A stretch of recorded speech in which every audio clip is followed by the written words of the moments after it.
Bismillahirrahmanirrahim. Ya, Assalamualaikum warahmatullahi wabarakatuh, teman-teman di rumah dan juga sahabat Soul of Speaking, dimanapun Anda berada. Sebelumnya kami ingin mengucapkan terima kasih untuk teman-teman di rumah dan juga sahabat Soul of Speaking yang telah ikut bergabung di program kami yaitu The Mirror of Life. Tujuannya kita membuat program ini adalah dengan harapan bisa memberikan manfaat yang baik untuk teman-teman di rumah, yaitu dengan sharing tentang pengalaman-pengalaman narasumber kita yang nanti kita akan invite, dan juga setiap minggunya narasumbernya akan berbeda-beda. Insya Allah dengan adanya program ini bisa memberikan ilmu juga yang bermanfaat ya Mas Taufik ya, untuk bisa jadi bekal pengalaman kita ke depan ya, untuk bisa menjadi pribadi yang lebih baik tentunya. Oke, nah teman-teman dan sahabat Soul of Speaking, The Mirror of Life ini juga akan rutin dibuat oleh kami, yaitu di setiap hari Sabtu malam jam 8 malam dengan narasumber yang berbeda-beda setiap minggunya. Jadi stay tune terus ya setiap malam minggu, daripada kita nongkrong-nongkrong, atau lebih baik kita nongkrong yang asik dan bermanfaat di sini insya Allah. Ya Mas Taufik ya. Oke, nah tema kita hari ini adalah kegagalan adalah hadiah bagi mereka yang sukses.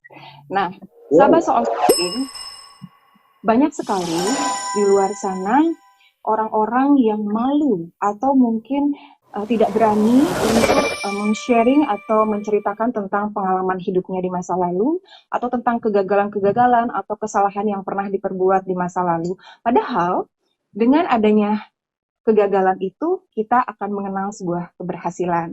Betul tidak, Mas Topik? Dan Betul oke, banget. saya akan sedikit cerita tentang tamu kita pada malam hari ini. Beliau ini adalah seseorang yang sangat luar biasa. Beliau ini bukan hanya sekedar teman atau rekan atau sahabat atau partner kerja, tapi juga untuk saya pribadi dan juga untuk teman-teman di lingkungan beliau ini adalah seorang guru yang sangat banyak memberikan influence yang positif dan mengajarkan banyak sekali ilmu yang bermanfaat untuk kami, yang sehingga bisa menjadi bekal atau membuka mindset kita tentang arti kehidupan. Insya Allah juga dengan adanya beliau di sini bisa memberikan manfaat yang baik juga untuk teman-teman dan sahabat Soul Speaking di rumah. Dan beliau ini adalah seorang pengusaha, hotel owner, founder Get Smart, CEO founder Yacht, hospital owner, kreator Simple Life for Better, dan juga ATC. Banyak sekali ya, Masya Allah. Langsung aja untuk mempersingkat waktu, kita invite ya narasumber kita. Halo, Abangku. Selamat malam. Hai. Aduh, Masya Allah. Sehat, Bang? Alhamdulillah. Alhamdulillah. Sinyalnya oke di sana, Bang? Bagus, di sini bandwidth-nya tinggi. Oh, Alhamdulillah. Bang, gimana nih masa pandemik nih? Lagi di Jakarta kah apa di mana, Bang? Ya, nggak pernah ke Jakarta lagi sekarang. Tapi saya Oh, baru selesai juga kena COVID 21 hari. oh, Kemarin baru Masya, selesai Masya Allah, kena Alhamdulillah. Tapi udah sehat, Delta. Bang? Oh, ya Allah. Alhamdulillah.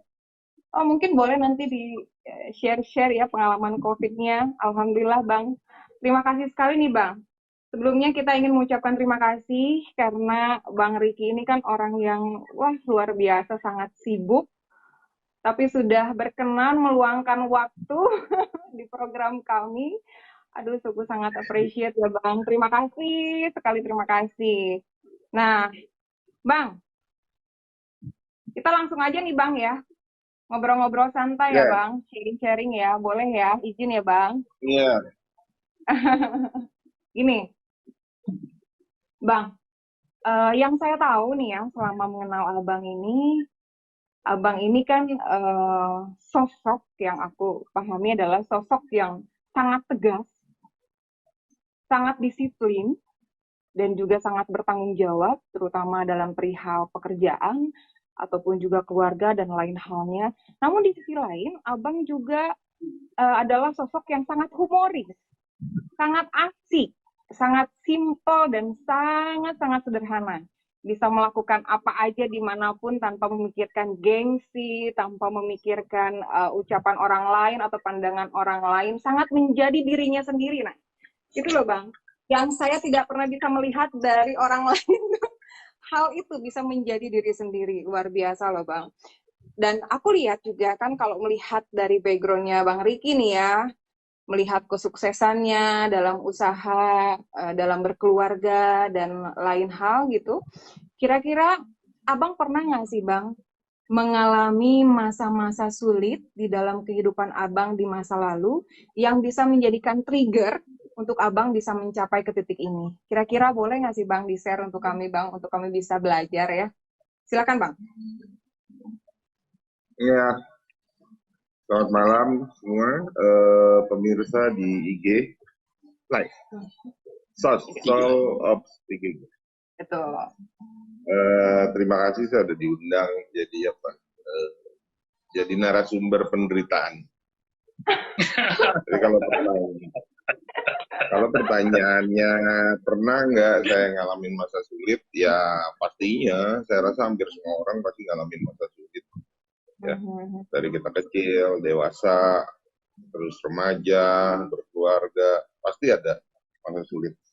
Hanya permasalahannya bagaimana kita menyikapi masa-masa sulit itu. Betul. Kalau mau dengar cerita saya waktu masih madrasah, sekitar umur 5-6 tahun, masa sulit saya adalah keinginan di mana orang-orang kalau ke madrasah itu kan dibekalin uang saku, saya enggak. Kalau pas lagi istirahat tuh orang-orang jajan es. Dulu es mambo, mungkin kamu nggak tahu es mambo yang pakai plastik di termos gitu. Tahu Bang. Ya karena saya nggak dibekalin uang saku, jadi masa sulit lah yang memproses saya untuk jualan es mambo itu dulu, ngambil dari cim-cim tuh, ngambil yang dia bikin es mambo, saya buat termos. Tapi motivasinya adalah untuk makan es mambo gratis gitu. Lalu saya juga ngalamin masa sulit. Iya. Oke. Kalau di usia-usia remaja, di mana kita itu semua mengalami masa transisi, di mana gejolak-gejolak emosi segala macam. Ya zamannya yang berontak-berontak gitu, kabur-kaburan. Ya saya ngalamin masa sulit, hidup jauh dari keluarga. Akhirnya saya harus menghidupi diri saya sendiri di sana. Sulit sekali, dan itu memproses saya. Di jalan saya hidup sekitar 2 tahun tanpa keluarga. Ya kehidupan di jalan itu sangat keras. Waktu itu zaman tahun 80, 90 itu uang Rp1.000 itu besar sekali. Saya ingat tuh masih jualan koran di perempatan Gunung Sari waktu SMA. Itu kalau saya bisa jual koran sekitar 100 eksemplar itu, untungnya hanya Rp150 kalau nggak salah. Lalu masuk ke masuk ke bangku kuliah, saya juga ngalamin masa sulit.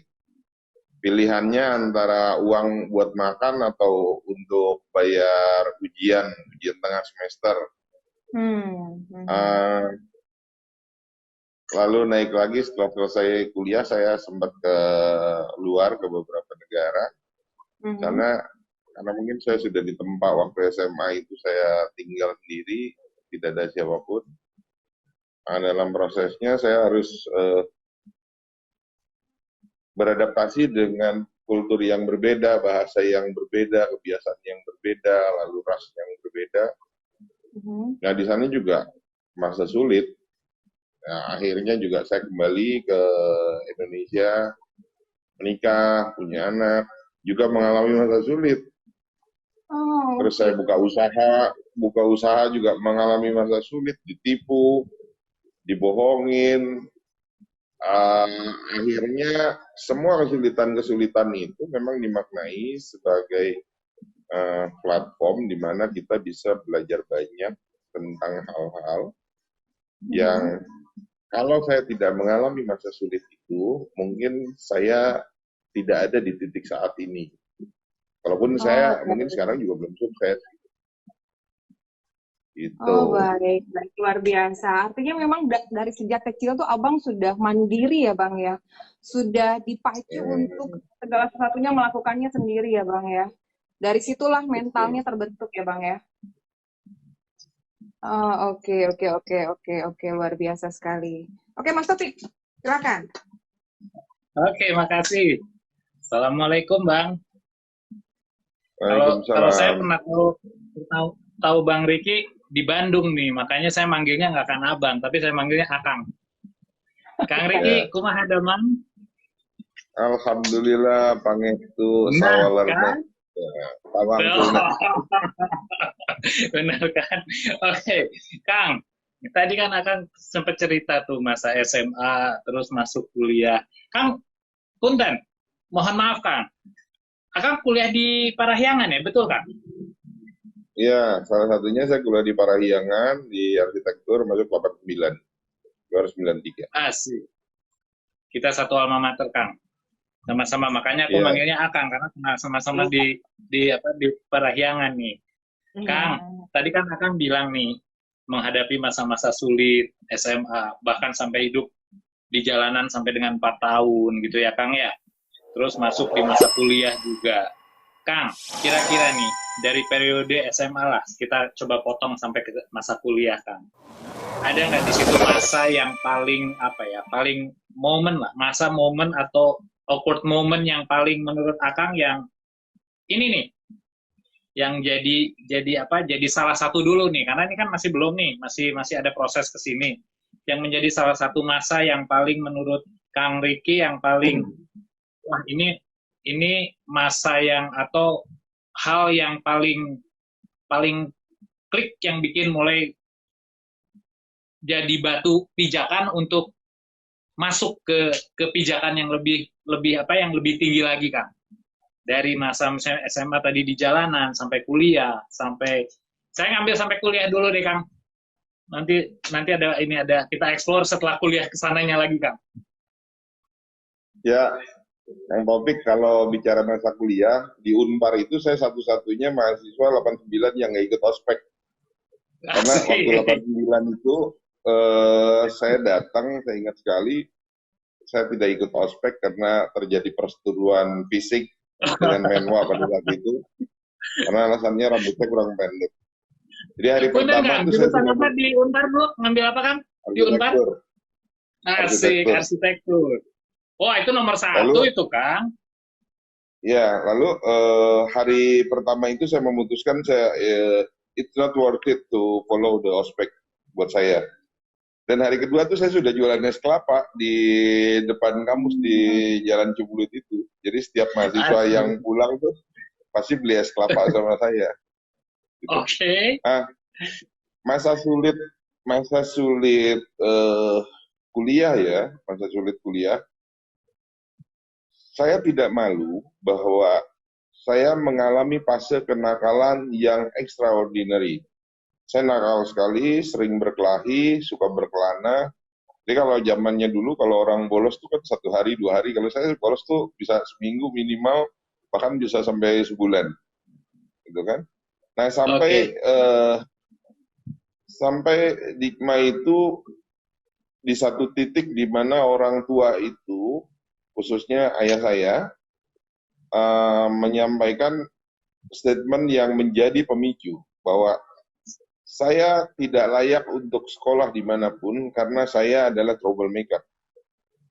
Oke, oke, Sehingga saya hijrah ke Bandung sendiri berkelana, daftar kuliah di mana-mana, salah satunya di Unpar itu, dengan berbekal modal uang 1.200.000 kalau nggak salah waktu itu saya jual motor, terus saya sempat juga tinggal di mobil PW.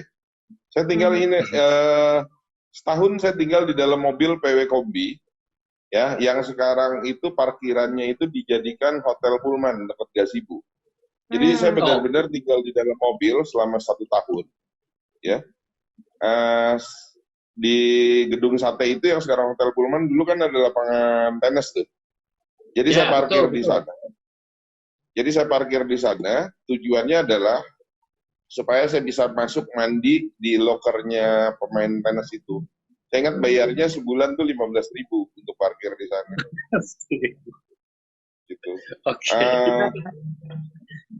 Oke. Masa sulit itu kalau dibilang jadi batu pijakan, ya kalau kita melihat kesulitan-kesulitan itu sebagai trigger untuk meraih yang lebih baik tentunya. Ya, saya sempat ditangkap, dikontrakan oleh Polwil Tabes waktu itu. Kapolwilnya saya ingat sekali, Pak Erwin Mapasek, Kapolwil Tabesnya. Karena saya jadi salah satu bandar judi di kontrakan. Ya ampun. Terus,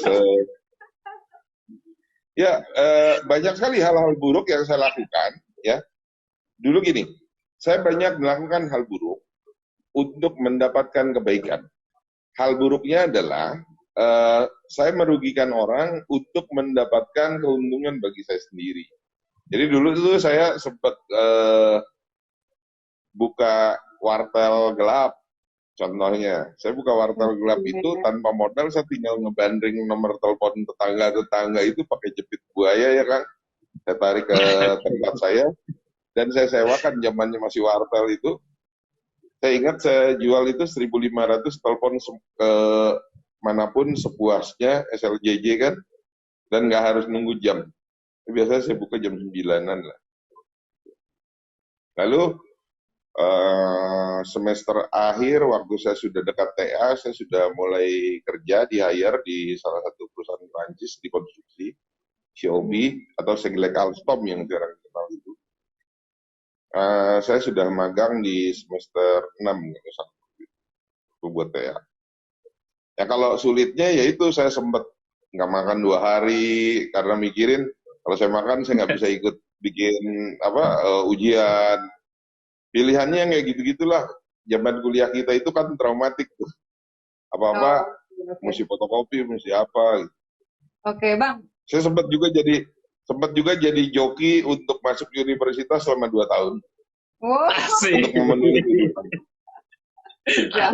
Banyak banget nih pengalamannya Bang Riki ya, luar biasa ya. Lalu Bang, kalau boleh saya tahu nih Bang, kira-kira momen apa sih, momen di mana sih yang membuat Bang Riki ini dari semua pengalaman Bang Riki yang lewati ya, artinya setiap kesalahan yang dibuat apa segala macam, terus di mana sih momen Abang mendapatkan kesadaran bahwa saya harus pindah haluan nih, saya harus meninggalkan hal-hal itu nih. Kira-kira momen apa sih Bang yang bisa menyadarkan Abang untuk tidak melakukan itu dan hingga melakukan hal-hal yang jauh lebih positif, lebih baik, hingga menjadikan Abang menjadi pribadi seperti sekarang? Silakan. Ya, kalau secara pribadi sesungguhnya saya memang tidak berubah. Hanya kalau bicara momen, saya selalu cerita sama orang, finally sometimes you can get the defining your moment. Setiap orang pasti akan menemukan momennya. Yeah. Nah, momen terdalam dan paling mencekam bagi saya adalah 20 Juni 2013 pada saat ibu saya meninggal. Itu rasanya dunia gelap semua, dan pasca ibu saya meninggal, saya berpikir sangat tidak rasional, yang akhirnya sementara waktu saya dulu pernah berasumsi bahwa Allah mengijabah doa saya separuh. Jadi waktu ibu saya meninggal, di dalam liang lahatnya itu, karena saya membutuhkan dalam liang lahatnya itu, saya bilang sama Allah, ambil saja semua, kasih kesempatan saya untuk tetap bersama sama ibu saya, karena saya sayang sekali dengan almarhumah ibu. Tapi ini bukan ujian Allah, ini saya yang bikin, karena saya jadi tidak fokus. Bagaimana saya selama ibu saya masih hidup, saya kurang begitu menghargai peran seorang ibu. Makanya di kehidupan sekarang ini banyak sekali saya mengajar, berbagi sama teman-teman, kalau ibumu masih hidup, ayahmu masih hidup, dan kamu berkemampuan, berikan semua energi yang kamu punya untuk orang tua. Karena khususnya ibu ya, kamu nggak bisa gantikan kepedihan, kenyerian beliau itu dengan apapun yang ada di dunia ini. Andai kita punya harta seluruh dunia ini, itu nggak akan bisa menggantikan. Dan itu adalah momen yang paling berdampak kepada kehidupan saya pasca 2013 ke saat ini, ke titik ini. Beberapa saat sebelum ibu saya meninggal, secara intens waktu itu saya nggak terlalu concern ya. Secara intens ibu saya selalu bilang, gunakan hati, gunakan hati.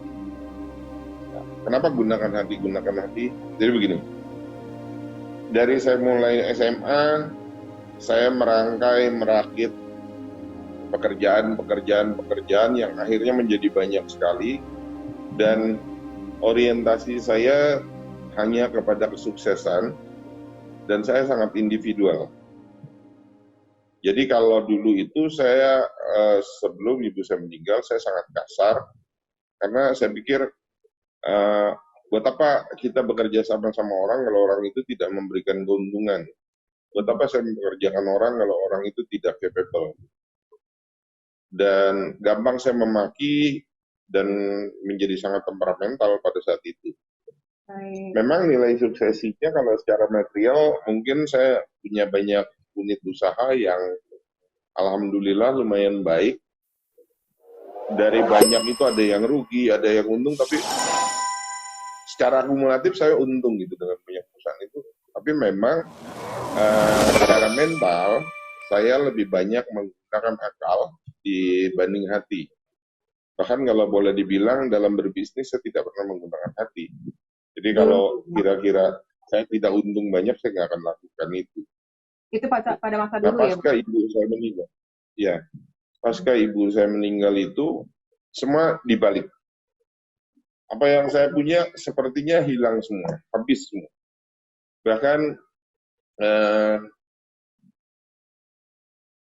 saya mencapai kerugian pasca ibu saya meninggal itu hampir 85 miliar ditipu oleh kawan yang saya pernah bantu, yang saya serahkan perusahaan.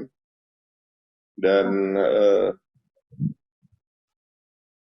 saya baru sadar itu setelah beberapa tahun bahwa inilah kebodohan saya, bukan karena kesalahan apapun, bukan kesalahan siapapun. Ini kebodohan saya dalam melakukan tindakan waktu itu menyerahkan serta-merta semua usaha saya kepada satu orang yang saya yakini kebenarannya,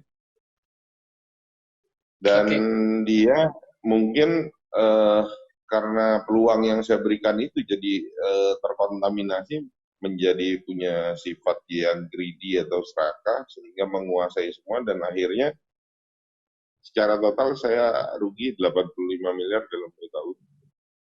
Oke, Kang. Dan digelapkan. Menarik nih, menarik banget.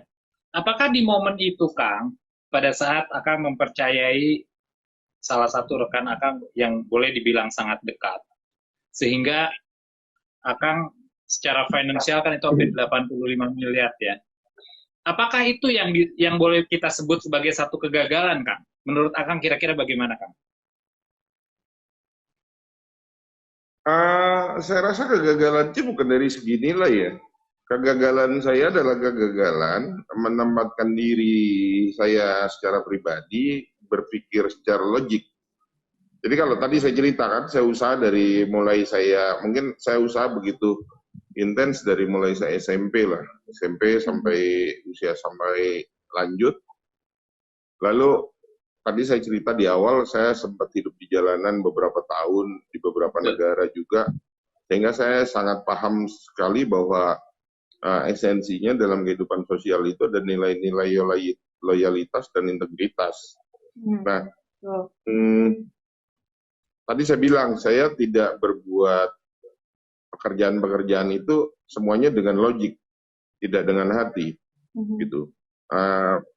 Sebelum ibu saya meninggal itu banyak ibu saya bilang pakai hati, karena hidup itu bukan hanya materi. Nah, saya mulai menaruh hati saya di dalam bisnis yang saya buat dan mempercayakan kepada orang yang setelah ibu saya meninggal, saya begitu terlena bahwa saya udah percaya sama dia, saya udah percaya sama dia. Tapi ini jadi catatan bahwa itu pun tidak membuat saya takut untuk berbuat baik dan percaya kepada siapapun. Karena pada akhirnya saya paham bahwa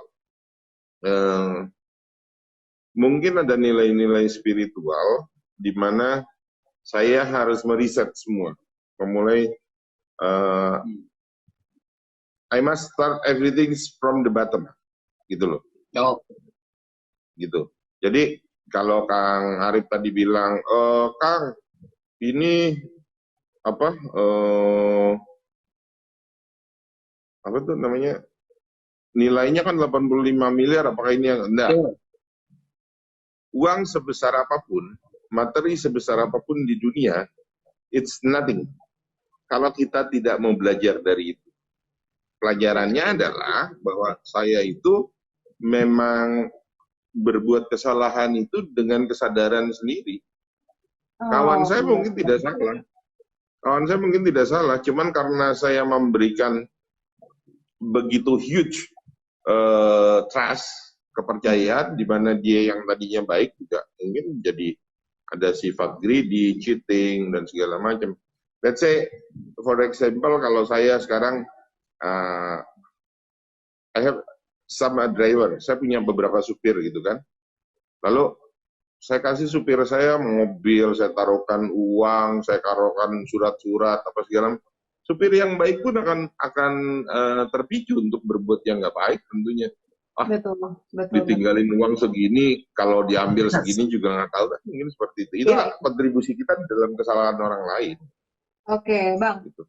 Artinya kalau boleh saya ngambil kesimpulan, jadi memang kita setiap hal yang terjadi di dalam diri kita sebetulnya kitalah yang meng-create-nya ya Bang ya, yang memberikan kesempatan itu ya untuk orang menjadi jahat, orang menjadi baik, orang menjadi seperti apapun itu tergantung kita yang memberikan kesempatannya seperti apa. Betul nggak Bang? Seperti itu ya Bang? Betul. Lalu kira-kira gimana sih Bang cara melewati momen itu? Oke, pasti kan tadi Abang bilang memulai semua from the bottom ya, dari nol, dari bawah. Itu tidak mudah, Bang. Maksudnya membangun mental kembali setelah ditipu puluhan miliar, bukan nominal yang kecil, dan mungkin ditipu oleh yang paling menyakiti hati, mungkin bukan nominal, tapi karena seseorang yang menipu itu adalah orang terdekat kita. Betul kan, Bang? Jadi gimana sih cara memperbaiki hati, mengobati hati, lalu menjadikan itu sebagai trigger, atau mungkin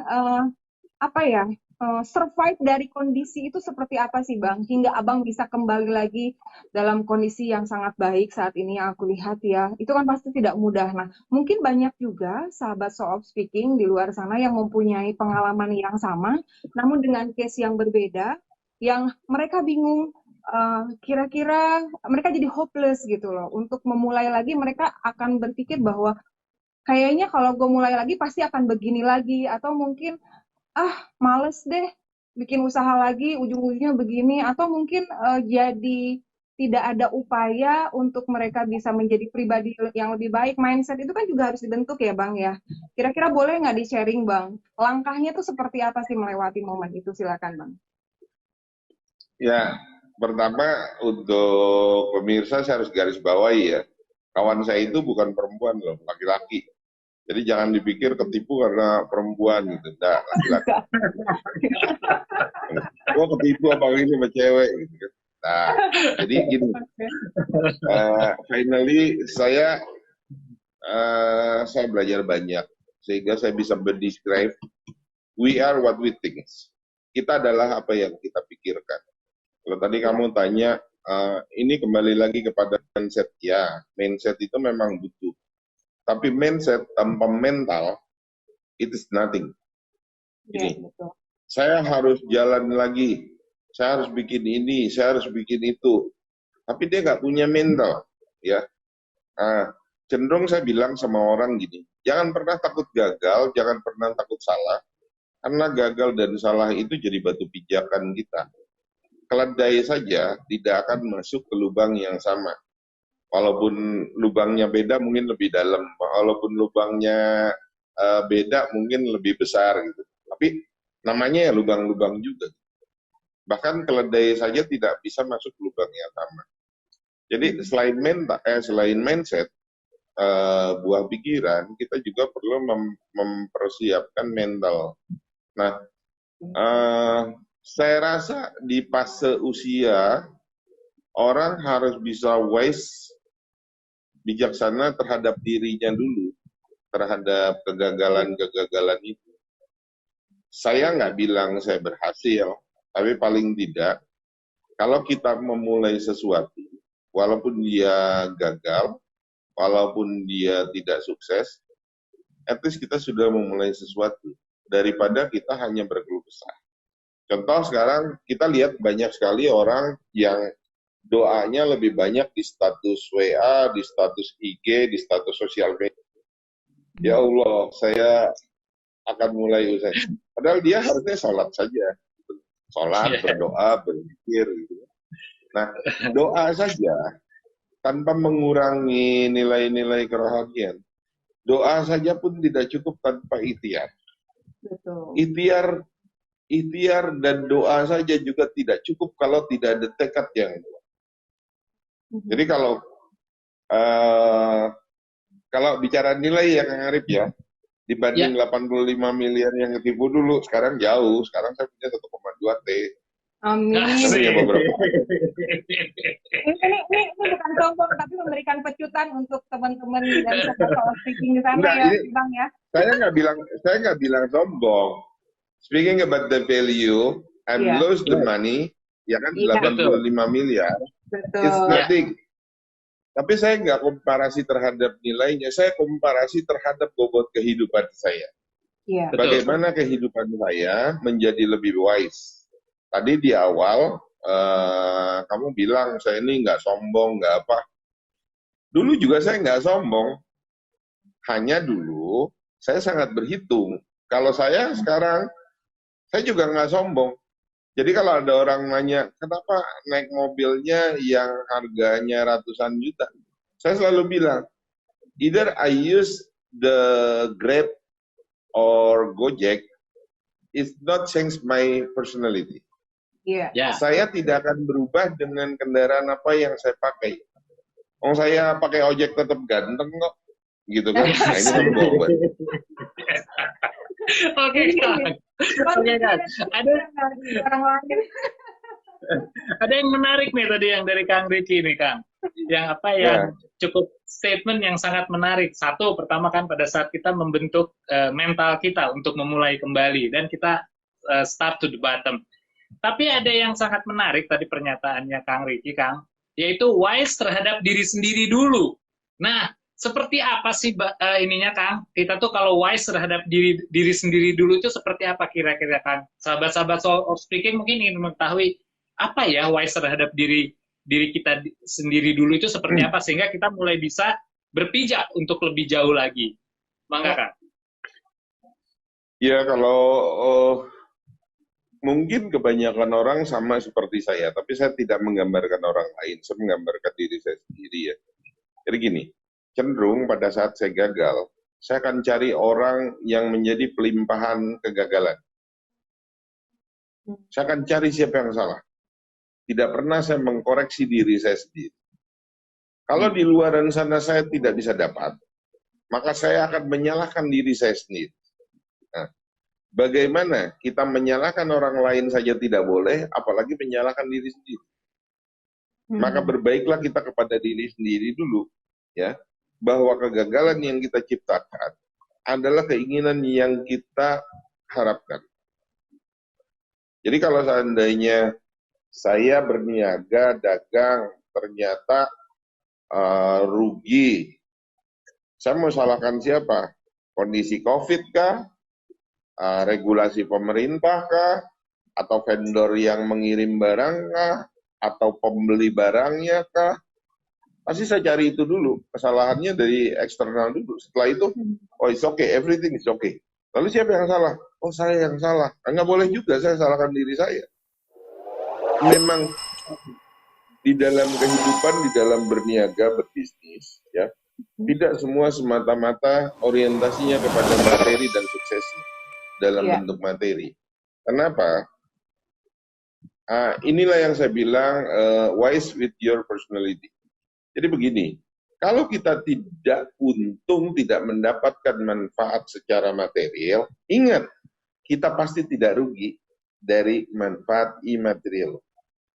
Kalau kita bisnisnya tidak untung secara materi, misalnya saya jualan makanan, oh ternyata saya buka kafe nggak untung nih, at least saya bisa makan gratis, at least saya mempunyai network yang tambah besar, at least saya memberikan nafkah kepada pekerja. Hal-hal seperti itu yang harus kitanya tidak boleh menafikan itu. Gitu. Wow, luar biasa. Artinya selalu kalau boleh saya simpulkan lagi Bang, artinya kita harus selalu melihat sisi baiknya ya Bang ya. Selalu ada hikmah dari setiap kejadian itu. Nah, fokus ke situ dulu ya Bang ya. Supaya nggak kalau terjadi sesuatu. Masalahnya kan gini. Masalahnya kita terbiasa kalau melihat satu threat, satu ancaman, kita akan selalu berpikir terlalu jauh terhadap resiko, terhadap ini itu, dan saya rasa cukup manusiawi kalau semua orang itu selalu melihat sisi buruk. Padahal melihat sisi baik saja. Saya selalu bilang sama semua orang di sekeliling saya, Allah ciptakan kita dengan raga dan ruh. Berikut semua permasalahannya. Semua itu karunia-Nya Allah. Kalaupun ada masalah yang tidak kita bisa selesaikan, Allah otomatis akan menyelesaikan. Nah, tugas kita hanya berbuat yang terbaik. Begitu, saudara-saudara. Asik. Luar biasa kan? Aduh, Masya Allah. Tapi mungkin itu tau nggak? Itu juga mungkin pelebur dosa gue di masa muda dulu, nipu-nipu, bikin oli palsu.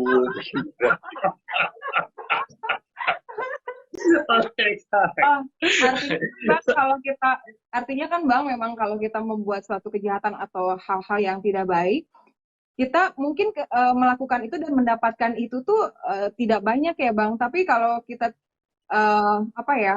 Allah akan membalas itu malah lebih banyak ya Bang kalau kita berpikir ke arah situ ya. Jadi lebih baik memang jangan melakukan hal-hal yang tidak baik ya Bang ya. Jika tidak ingin diambil lagi ya Bang. Betul. Tapi saya selalu bilang, tadi, we are what we think. Percaya deh, Allah berikan kita karunia itu hanya yang baik-baik saja.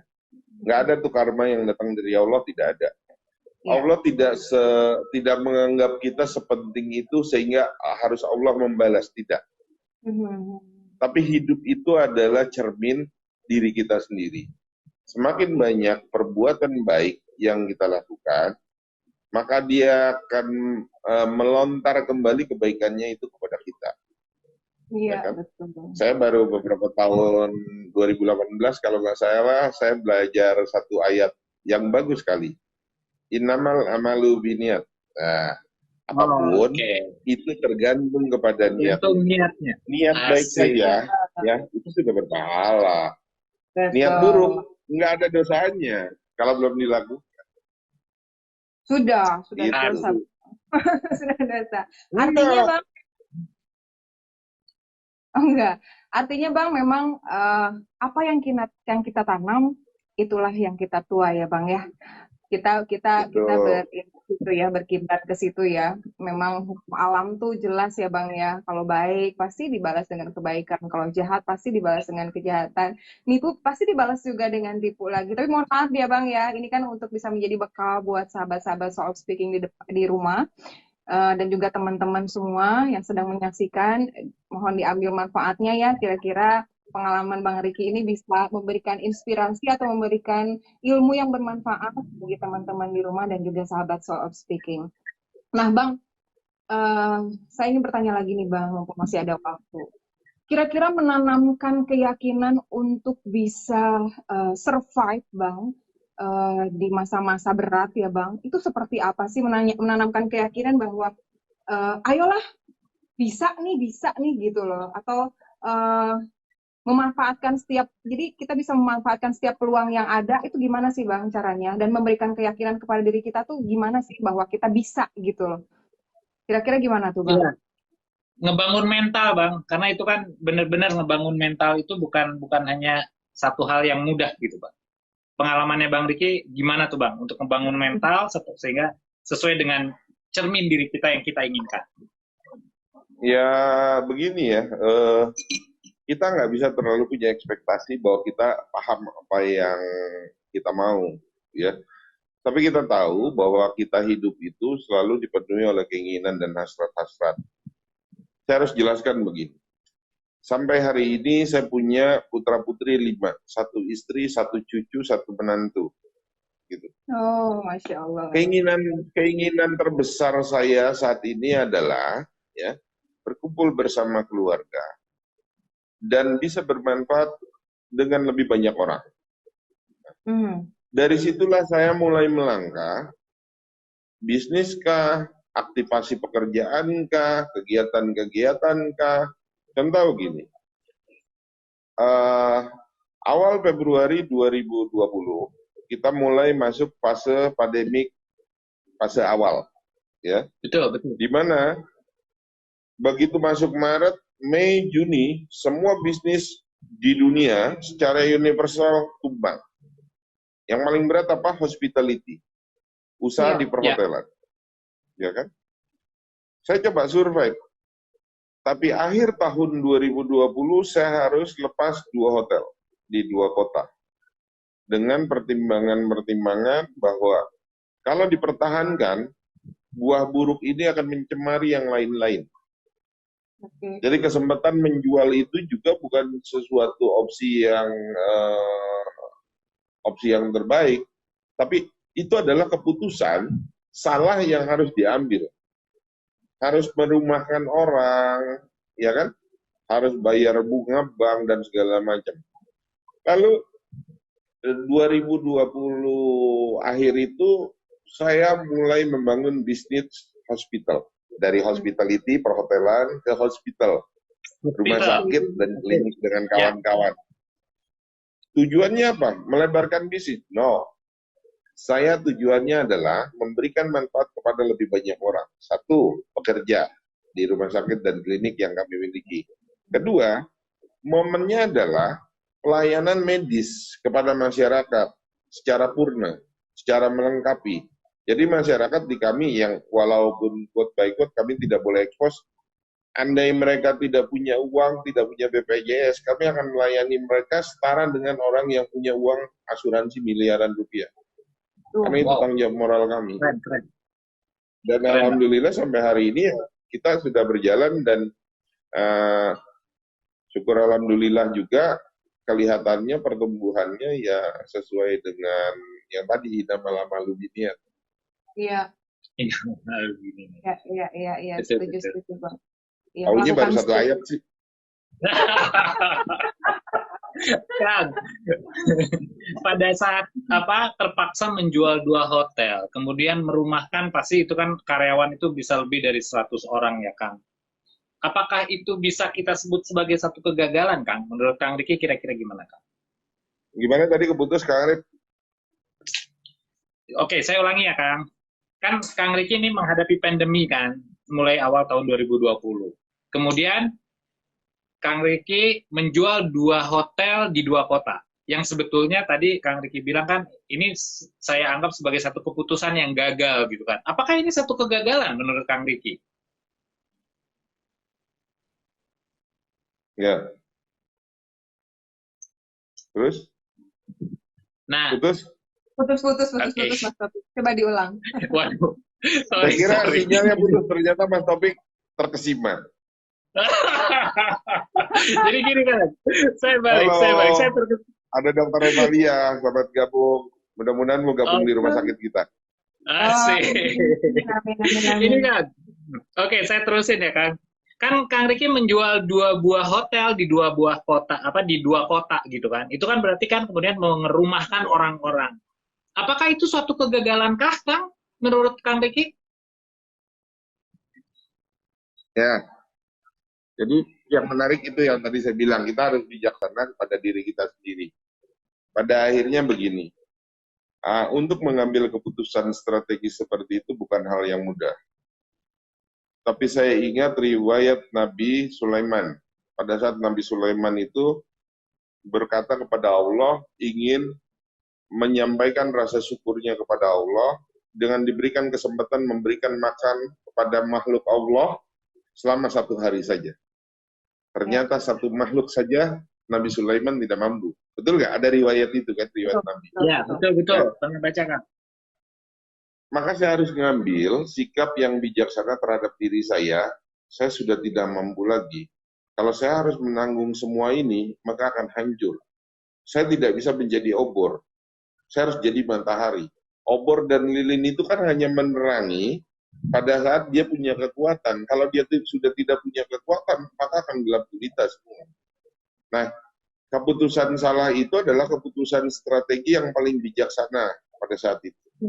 Jadi, kalau akhirnya saya melikuidasi 2 hotel di 2 tempat, tidak serta-merta karyawannya terus saya berhentikan semua, tidak. Karena saya memberikan kompensasi terhadap usaha baru yang lebih realistis tapi skalanya lebih kecil. Gitu. Jadi yang tadinya bisnisnya hotel, begitu dijual, uangnya kami tetap tempatkan di sana, sebagian dibuatkan usaha-usaha kecil. Contohnya kami punya produksi sabun, sampo di Bali, sabun, sampo yang ramah lingkungan, yang tidak ada chemicalnya, yang kita bisa jual lagi ke umum, tapi khususnya hotel-hotel. Apa tuh? Organic Shop and Shampoo. Asik. Oke. Di Bali ya, Bang? Itu di Bali. Menarik ya? nih. Di Bali. Satu lagi, Kang. Tadi ada kata-kata Kang Ricky yang bilang satu keputusan gagal itu ternyata merupakan satu hal yang bijaksana. Ini sangat menarik buat kita, dan pasti sahabat-sahabat Soul Speaking juga melihat kegagalan satu hal yang bijaksana. Seperti apa sih, Kang, sehingga keluar pernyataan seperti itu? Apakah karena memang tadi akhirnya mendapatkan jalan lain sehingga mendapatkan hal yang lebih positif, atau bagaimana, Kang, menurut Kang Ricky?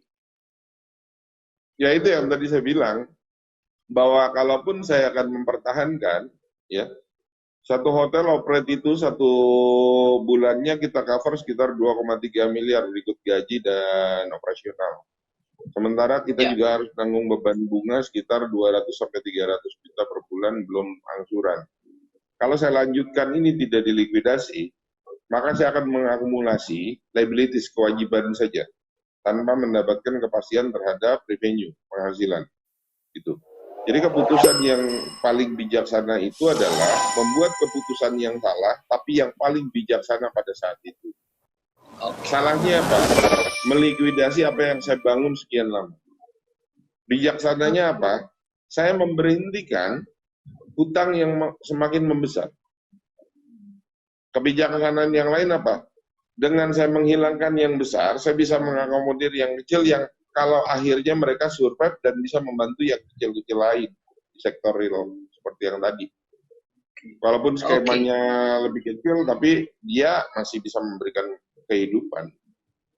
Oke, baik. Tahu nggak sih kalian kalau di Indonesia selama pandemik itu kita mereduce labor secara universal adalah sekitar 40% labor. Pekerja itu hampir 40% dirumahkan. Iya. Sementara tulang punggung ekonomi kita kan dari yang 40% itu. Betul. Baik, Bang Ricky, tidak terasa ya kita ngobrolnya udah terasa nih. Nggak kerasa. Kan, Bang Ricky ini bukan ngobrol, di interview. Ngobrol serius, Kang. Bang, saya akan cek sebentar ya, sahabat-sahabat Soul Speaking, kira-kira ada yang mau bertanya nggak sama Bang Ricky? Sudah last minute, boleh kalau memang ada teman-teman yang ingin bertanya sesuatu atau mungkin sharing sesuatu, boleh kita tunggu ya. Bang Ricky, sebelum ke akhir acara nih ya, kira-kira ada nggak sih? Apa, Bang? Udah mau habis ya? Iya, udah mau habis. Kira-kira, Bang, ada nggak sih pesan-pesan yang ingin Abang sampaikan untuk sahabat Soul of Speaking dan juga teman-teman di rumah? Karena melihat kondisi pandemik saat ini kan Bang, seperti Abang tadi sampaikan, memang luar biasa berpengaruh ke dalam ekonomi kita ya Bang ya. Mungkin pekerjaannya dalam sisi rumah tangga atau dalam lain hal gitu. Pasti banyak banget beban mental yang dipertaruhkan dalam kondisi seperti ini. Kira-kira Bang, eh, ada pesan nggak untuk teman-teman dan sahabat Soul of Speaking supaya mereka bisa bisa menjadikan jadi sebuah trigger gitu Bang buat mereka. Karena kan kalau kita mindsetnya yang udahlah hopeless, itu akan menjadi kondisi yang malah kurang baik atau terpuruk ya Bang, malah masuk lagi ke lubang yang lebih dalam. Tapi kalau kita memberikan mindsetnya bahwa enggak, ini tuh hanya baru baru permulaan untuk melatih mental kita, atau mungkin Allah sedang menguji kita tapi sedang menyiapkan sesuatu hal yang lebih besar, yang lebih baik ke depannya dah. Memberikan mental dan keyakinan itu untuk teman-teman di rumah, kira-kira ada pesan-pesan nggak Bang yang mau disampaikan? Silakan Bang.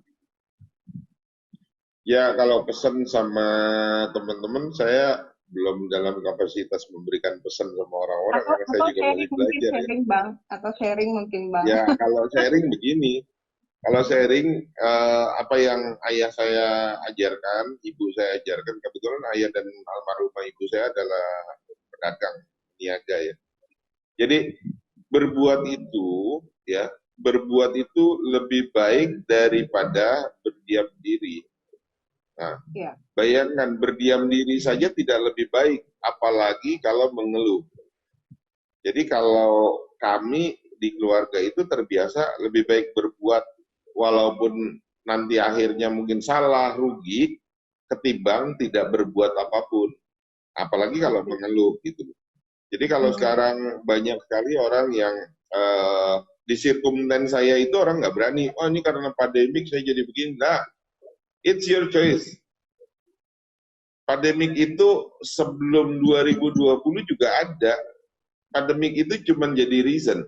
Jadi perbedaan orang cerdas dengan orang yang bodoh adalah pada saat dia gagal, dia akan cari jutaan alasan. Tapi kalau orang yang cerdas, yang punya akhlak, setiap cobaan itu dia jadikan kesempatan.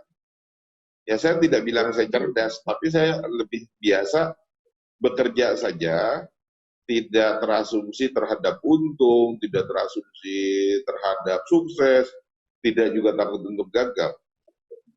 Percayalah, orang yang takut gagal itu tidak akan mencapai keberhasilan setitik apapun. Tapi orang yang berani untuk gagal, itu dia akan mendekati keberhasilan. Boleh tanya sama Bang Rani itu. Iya, luar biasa. Luar biasa. Luar biasa, pesan-pesan terakhir dari Bang Ricky ini sungguh insya Allah pesan yang terakhir, kamu mati gue. Masih seri gimana pesan terakhir? Iya, hostnya kejam. Gue bilang pesan-pesan terakhir. Mohon maaf, di live Bang, di live ini ya, insya Allah sangat-sangat bermanfaat untuk kita, buat sahabat Soul of Speaking juga dan teman-teman di rumah. Kiranya obrolan kita pada malam hari ini bisa memberikan ilmu yang bermanfaat, bisa memberikan hal positif kepada Anda semua di rumah. Terima kasih ya Bang Ricky, Mas Taufik, terima kasih. Sampai ketemu lagi di Sabtu depan. Karena berhubung waktunya sudah habis, sudah last minute nih, kita mau udah over 2 menit Bang. Dokter Evalia. Ya, halo dokter. Halo Kak Uli. Barangkali nanti mau bergabung di rumah sakit kami, Sati Medika. Nah, ini ini saya jadikan momen promosi juga. Nah, ini selalu ada peluang ya di setiap kesempatan dan mengambil peluang. Ya itu yang tadi saya bilang. Keren. Berbuat itu jauh lebih baik daripada mengeluh. Berdiam diri gitu loh. Atau mengeluh. Sekarang dengan apa namanya ini apa online live, dengan live ini saya jadi kenal Dokter Evalia. Salam kenal Dokter Evalia. Kalau mau bergabung dengan kita nanti tinggal ketik di bawah.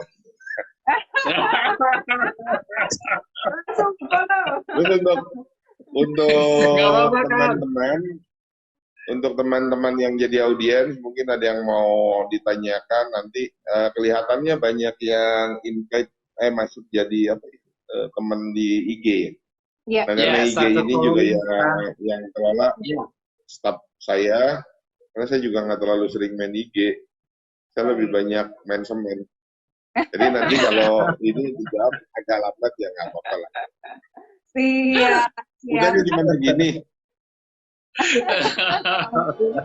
Oke, teman-teman sahabat Soul Speaking, terima kasih ya. Mohon maaf tidak bisa disebutkan satu-satu nih karena lumayan banyak.